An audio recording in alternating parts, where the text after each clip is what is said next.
Human brains are made to seek out connection, and I want to show you a couple of posts from some folks I really respect.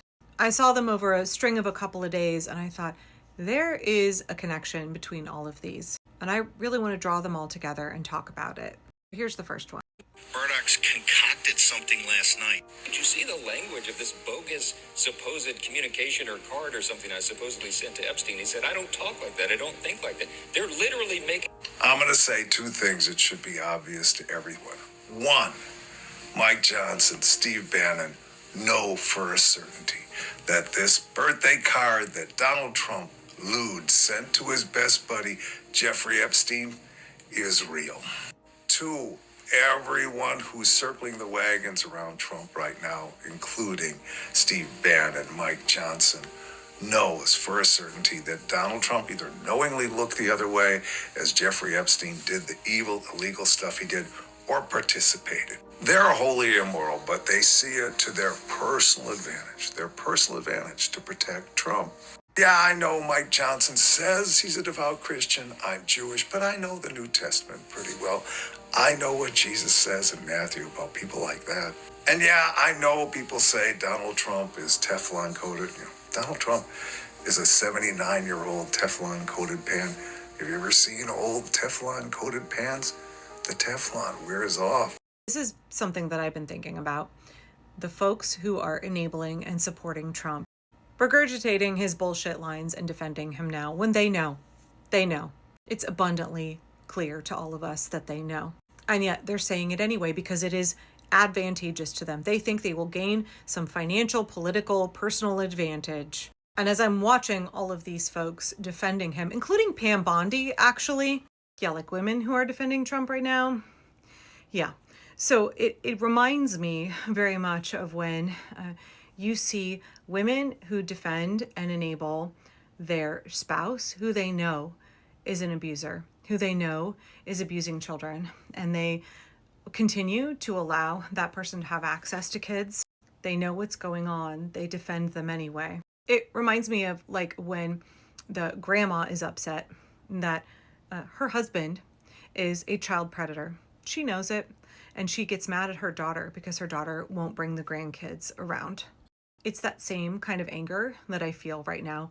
It's not just the perpetrator, it's the people around the perpetrator who support them, enable them, empower them. I mean, that's sort of like what we are talking about with any kind of authoritarian, right?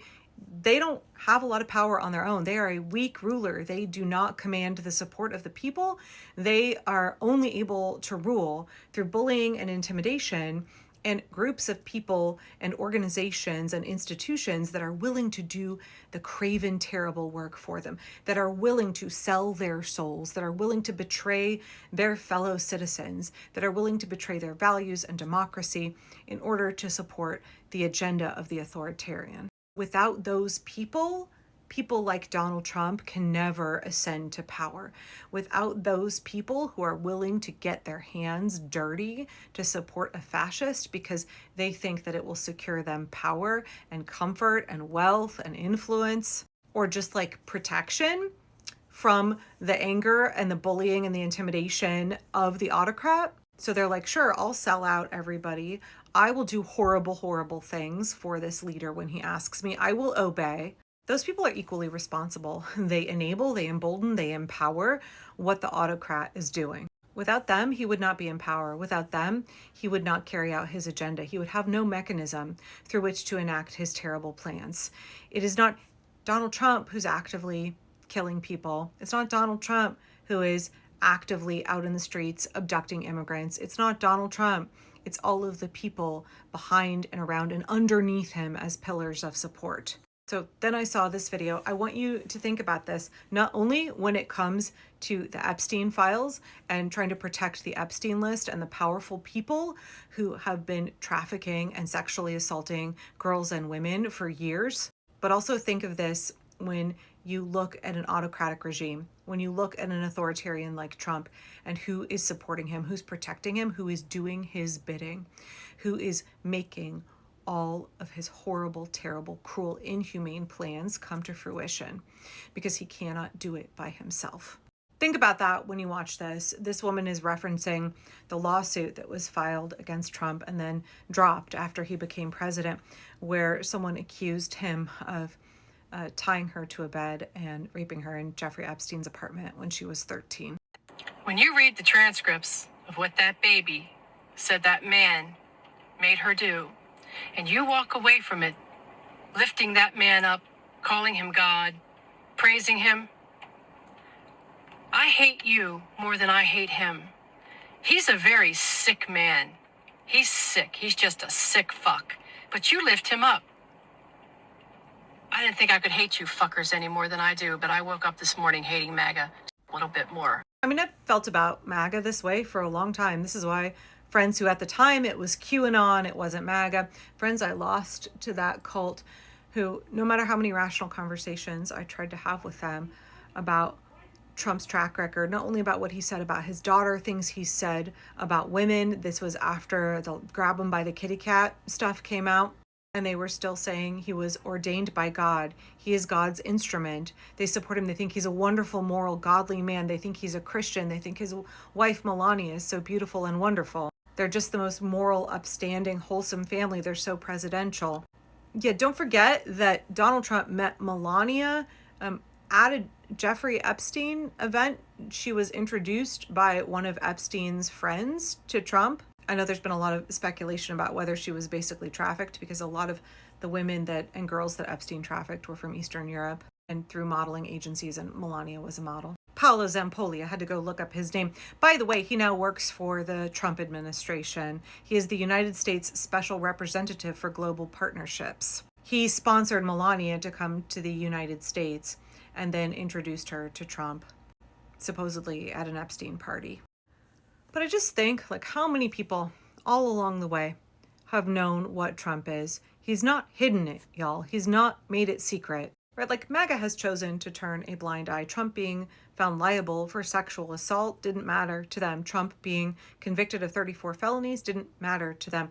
Even before all of that, the first time he ran, his behavior in the past, it wasn't enough for them. They still wanted the power. They wanted their agenda pushed. They were willing to support him. Whether they knew what he was, whether they were capable to face the reality of what he was, that's one question. But the people around him, the people in his inner circle who platformed him, who promoted him, who have done his dirty work, those pillars of support underneath him, they knew what he was. They all know what Donald Trump has been. He has been pretty consistent as a person for decades. Narcissists don't evolve as people like you or I do. They don't grow and learn and change because they are not capable of evaluating themselves, taking feedback. They're not capable of feeling shame, and so they don't want to change any of their behaviors. They just get better at honing their skills, right? It's like when you see a narcissist with their first victim, they're often very fumbling. They're figuring out how to manipulate people. Trump is 79 years old. He's had decades to manipulate people, to bully and intimidate people, to hone his craft. But those folks around him, they knew what he was this whole time. And I agree with that other creator. Like the other day, Joy Reid reposted the full quote of what Trump said about the kitty cat post. Think about that video at the beginning. Mike Johnson, Christo-fascist, the guy who has to tweet his son every time he jerks off because they are accountability buddies.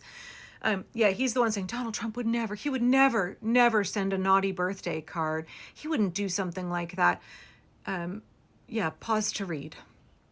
I would read it out loud, but I'm afraid my video will get taken down.